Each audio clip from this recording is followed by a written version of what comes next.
नमस्कार। स्वागत है आपका कथा कल्प में। कथा कल्प के आज के इस एपिसोड में हम सुनेंगे मैथिली शरण गुप्त कृत पंचवटी का भाग 3। यह अंतिम भाग है।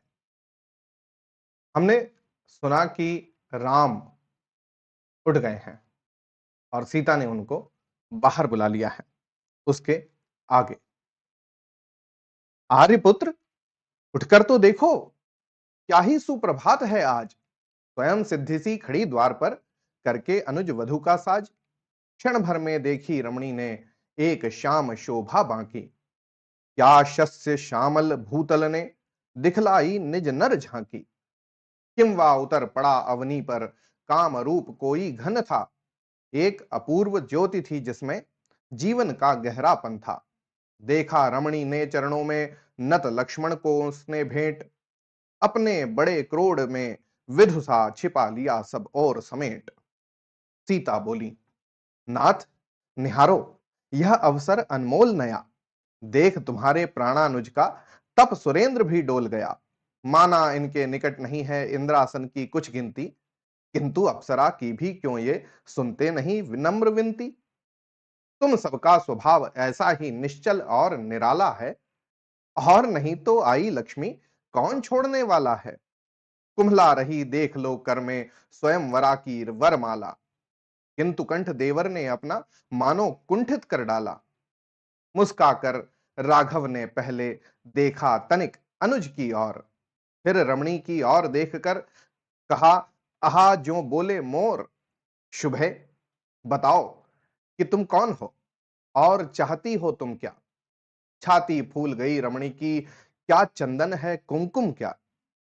बोली वह, पूछा तो तुमने शुभे, चाहती हो तुम क्या। इन दशनों अधरों के आगे, क्या मुक्ता है विद्रुम क्या। मैं हूं कौन, द्वेष ही मेरा देता इसका परिचय है।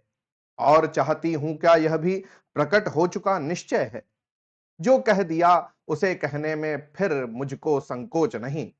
अपने भावी जीवन का भी जी में कोई सोच नहीं। मन में कुछ वचनों में कुछ हो, मुझ में ऐसी बात नहीं। सहज शक्ति मुझ में अमोघ है, दाव पेच या घात नहीं। मैं अपने ऊपर अपना ही रखती हूं अधिकार सदा। जहां चाहती हूं करती हूं मैं स्वच्छंद विहार सदा। कोई भय मैं नहीं मानती, समय विचार करूंगी क्या। डरती हैं बाधाएं मुझसे, उनसे आप डरूंगी क्या। अर्धयामिनी होने पर भी इच्छा हो आई मन में। एकाकिनी घूमती फिरती आ निकली मैं इस वन में। देखा आकर यहां तुम्हारे प्राणानुज ये बैठे हैं। मूर्ति बने इस उपल शिला पर, भाव सिंधु में बैठे हैं। सत्य मुझे प्रेरित करता है कि मैं उसे प्रकटित कर दूं। इन्हें देख मन हुआ कि इनके आगे मैं उसको धर दूं। वह मन जिसे अमर भी कोई कभी क्षुब्ध कर सका नहीं। कोई मोह लोभ भी कोई मुग्ध लुब्ध कर सका नहीं। इन्हें देखती हुई आड़ में बड़ी देर में खड़ी रही। क्या बतलाऊं किन भावों में पड़ी रही। फिर मानो मन के सुमनों से माला एक बना लाई। इसके मिस अपने मानस की भेंट इन्हें देने आई। पर ये तो बस कहो तुम कौन, करने लगे प्रश्न छूछा। यह भी नहीं चाहती हो क्या, जैसा अब तुमने पूछा। चाहे दोनों खरे रहें या निकलें दोनों ही खोटे। बड़े सदैव बड़े होते हैं, छोटे रहते हैं छोटे। तुम सबका यह हास्य भले ही करता हो मेरा उपहास, किंतु स्वानुभव स्वविचारों पर है मुझको पूरा विश्वास। तो अब सुनो, बड़े होने से तुम में बड़ी बड़ाई है। दृढ़ता भी है, मृदुता भी है, इनमें एक कड़ाई है। पहनो कांत तुम ही यह माला, जय माला सी वरमाला। बने अभी प्रासाद तुम्हारी यह एकांत पर्णशाला। मुझे ग्रहण कर इस आभा से भूल जाएंगे ये भ्रूभंग। हेमकूट कैलाश आदि पर सुख भोगोगे मेरे संग। मुस्काई मिथिलेश नंदिनी, प्रथम देवरानी फिर सौत। अंगीकृत है मुझे तुम, किंतु मांगो कहीं न मेरी मौत। मुझे नित्य दर्शन भर इनके तुम करती रहने देना। कहते हैं इसको ही अंगुली पकड़ प्रकोष्ठ पकड़ लेना। रामानुज ने कहा कि भाभी, है यह बात अलीक नहीं, औरों के झगड़े में पड़ना कभी किसी को ठीक नहीं। पंचायत करने आई थी, अब प्रपंच में क्यों न पड़ो। वंचित ही होना पड़ता है यदि औरों के लिए लड़ो। राघवेंद्र रमणी से बोले, बिना कहे भी वह वाणी, आकृति से ही प्रकृति तुम्हारी प्रकटित है कल्याणी। निश्चय अद्भुत गुण है तुम में, फिर भी मैं यह कहता हूं, गृह त्याग करके भी वन में सपत्नीक मैं रहता हूं। किंतु विवाहित होकर भी यह मेरा अनुज अकेला है। मेरे लिए सभी स्वजनों की कर आया अवहेला है। इसके एकांगी स्वभाव पर तुमने भी है ध्यान दिया, तदपि इसे ही पहले अपने प्रबल प्रेम का दान दिया। एक अपूर्व चरित्र लेकर जो उसको पूर्ण बनाते हैं, वे ही आत्मनिष्ठ जन जग में परम प्रतिष्ठा पाते हैं। यदि इसको अपने ऊपर तुम प्रेमासक्त बना लोगी, तो निज कथित गुणों की सबको तुम सत्यता जना दोगी। जो अंधे होते हैं बहुधा प्रज्ञा चक्षु कहाते हैं, पर हम इस प्रेमांध बंधु को सब कुछ भूला पाते हैं। इसके इसी प्रेम को यदि तुम अपने वश में कर लोगी, तो मैं हंसी नहीं करता हूं, तुम भी परम धन्य होगी। भेद दृष्टि से फिर लक्ष्मण को देखा स्वगुण गर्जनी ने, वर्जन किया किंतु लक्ष्मण की अधर स्थिता तर्जनी ने। बोले वे, बस मौन कि मेरे लिए हो चुकी मान्या तुम। यों अनुरक्ता हुई आर्य पर जब अन्यान्य वदान्या तुम। प्रभु ने कहा कि तब तो तुमको दोनों और पड़े लाले। मेरी अनुज वधु पहले ही बनी, आप तुम है बाले। हुई विचित्र दशा रमणी की, सुनियो एक एक की बात। लगे नाव को ज्यों प्रवाह के और पवन के भिन्ना घात। कहा क्रुद्ध होकर तब उसने, तो अब मैं आशा छोड़ूं। जो संबंध जोड़ बैठी थी उसे आप ही अब तोड़ूं। किंतु भूल जाना न इसे तुम, मुझ में है ऐसी भी शक्ति कि झक मार कर करनी होगी तुमको फिर मुझ पर अनुरक्ति। मेरे भ्रकुटी कटाक्ष तुल्य भी ठहरेंगे न तुम्हारे चाप। बोले तब रघुराज, तुम्हारा ऐसा ही क्यों न हो प्रताप। किंतु प्राणियों के स्वभाव की होती है ऐसी ही रीति। परवशता हो सकती है पर होती नहीं भीति में प्रीति। इतना कहकर मौन हुए प्रभु और तनिक गंभीर हुए। पर सौमित्र न शांत रह सके, उन्मुख वे वरवीर हुए। और इसे तुम भी न भूलना, तुम नारी होकर इतना अहम भाव जब रखती हो तब रख सकते हैं नर कितना। झंकृत हुई विषम तारों की तंत्री सी स्वतंत्र नारी, तो क्या अबलाएं सदैव ही अबलाएं हैं बेचारी। नहीं जानते तुम कि देख कर निष्फल अपना प्रेमाचार, होती हैं अबलाएं कितनी प्रबलाएं अपमान विचार। पक्षपात में सानुरोध है, जितना अटल प्रेम का बोध, उतना ही बलवत्तर समझो कामिनियों का वैर विरोध। होता है विरोध से भी कुछ अधिक कराल हमारा क्रोध, और क्रोध से भी विशेष है द्वेष पूर्ण अपना प्रतिशोध। देख क्यों न लो तुम, मैं जितनी सुंदर हूं उतनी ही घोर। दिख रही हूं जितनी कोमल, हूं उतनी ही कठिन कठोर। सचमुच विस्मय पूर्वक सबने देखा निज समक्ष तत्काल। वह अति रम्य रूप पल भर में सहसा बना विकट कराल। सबने मृदु मारुत का दारुण झंझा नर्तन देखा था। संध्या के उपरांत तमी का विकृता वर्तन देखा था। काल कीट कृत वयस कुसुम का क्रम से कर्तन देखा था। किंतु किसी ने अकस्मात कब यह परिवर्तन देखा था।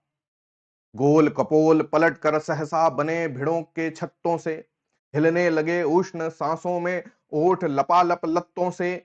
कुंद कली से दांत हो गए बड़ बारह की डाढ़ों से। विकृत भयानक और रौद्र रस प्रगटे पूरी बाढ़ों से।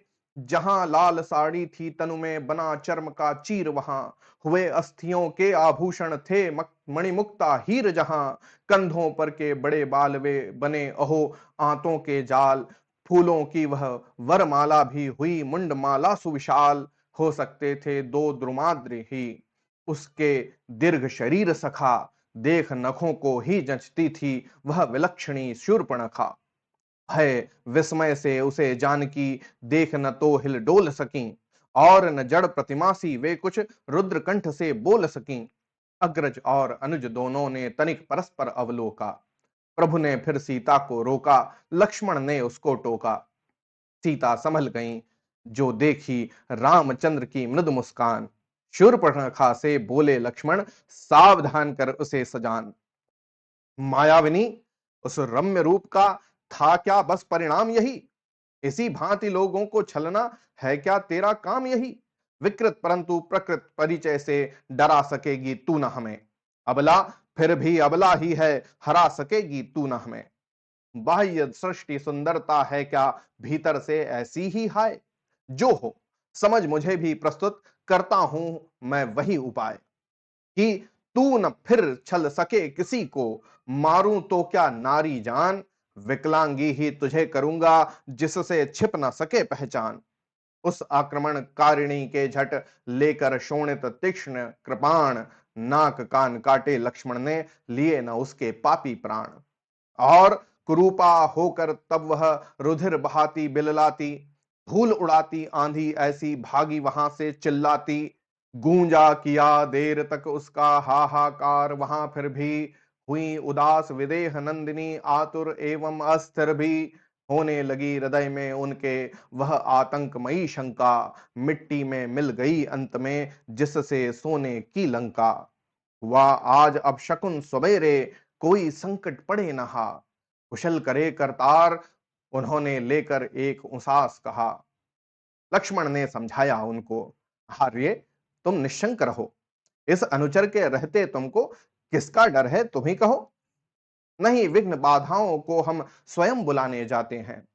फिर भी यदि वे आ जाएं तो कभी नहीं घबराते हैं। मेरे मत में तो विपदाएं हैं प्राकृतिक परीक्षाएं, उनसे वही डरें कच्ची हो जिनकी शिक्षा दीक्षाएं। कहा राम ने कि यह सत्य है, सुख दुख सब है समयाधीन।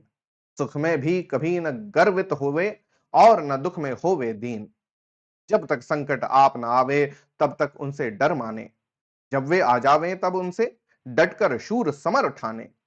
यदि संकट ऐसे हों जिनको तुम्हें बचाकर मैं झेलूं, तो मेरी भी यह इच्छा है एक बार उनसे खेलूं। देखूं तो कितने विघ्नों की वहन शक्ति रखता हूं मैं, कुछ निश्चय कर सकूं कि कितनी सहन शक्ति रखता हूं मैं। नहीं जानता मैं सहने को अब क्या है अवशेष रहा। कोई सह न सकेगा जितना तुमने मेरे लिए सहा। आर्य, तुम्हारे इस किंकर को कठिन नहीं कुछ भी सहना।